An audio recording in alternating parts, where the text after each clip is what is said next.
शहरातल्या विविध भागात असणाऱ्या वीज कंपनीच्या कार्यालयातून वीज पुरवठा 2-2 तास बंद असल्याचा प्रकार समोर आला आहे।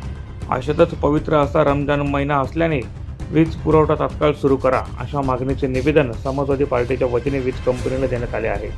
वडदे रोड वीज कंपनी कार्यालय, रामवाडी वीज कंपनी कार्यालय, लालबाग वीज कंपनी कार्यालय व साक्री रोड वीज कंपनी कार्यालय अशा सर्वच कार्यालयातल्या भागात भर उन्हाळ्यात वीज पुरवठा खंडित होण्याचा प्रकार घडत आहे। त्यामुळे नागरिकांना नाहक त्रास होत आहे। वीज कंपनीने तात्काळ प्रलंबित कामे पूर्ण करून वीज पुरवठा सुरळीत करावा अशी मागणी समाजवादी पार्टीने केली आहे।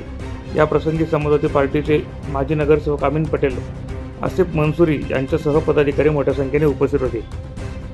एमएससीबी ऑफिस में आज निवेदन दिया गया।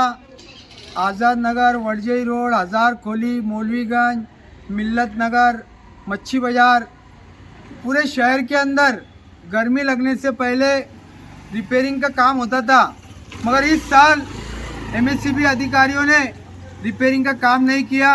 उसके चलते रमजान महीना शुरू हो चुका है, गर्मी लग चुकी है, बार बार लाइट जा रही है, नागरिक को बहुत ज़्यादा परेशानी का सामना करना पड़ रहा है।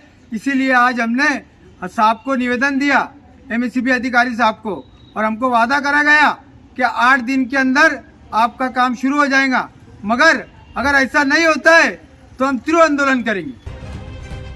प्रतिनिधी सुनील निकम, माझा महाराष्ट्र न्यूज, धुळे।